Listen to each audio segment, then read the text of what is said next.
Breaking news దుబాయ్లో AP CM Chandrababu పర్యటన కొనసాగుతుంది.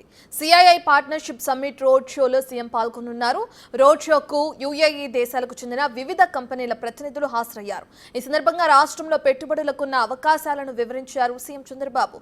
ఏపీలోని వనరులు, అవకాశాలపై పవర్ పాయింట్ ప్రెజెంటేషన్ ఇచ్చి అనంతరం ప్రసంగించారు చంద్రబాబు.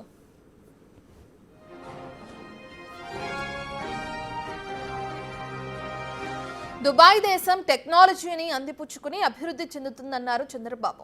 2047 నాటికి వికసిత్ భారత్ స్వర్ణాంధ్ర లక్ష్యంగా పనిచేస్తున్నామన్నారు. తమ దేశ ఆవిర్భావాన్ని గుర్తు చేసుకునేలా దుబాయ్ 2071 నాటికి అభివృద్ధి ప్రణాళికలు రూపొందించుకుంటుందన్నారు.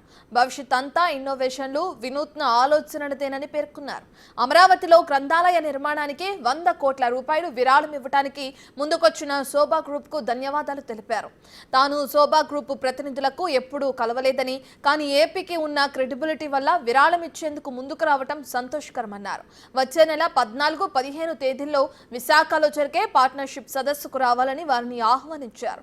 సరైన ప్రతిపాదనలతో వస్తే పరిశ్రమల ఏర్పాటుకు వెంటనే ఆమోదం ఇచ్చేస్తామని హామీ ఇచ్చేశారు. ఇక వ్యవసాయ అధికార రాష్ట్రమైన అన్ని రంగాల్లో అభివృద్ధి చెందుతున్నామన్నారు బాబు. రాయలసీమలో హార్టికల్చర్, తీర ప్రాంతాల్లో ఆక్వాకల్చర్ రంగాలకు అద్భుత అవకాశాలున్నాయని తెలిపారు.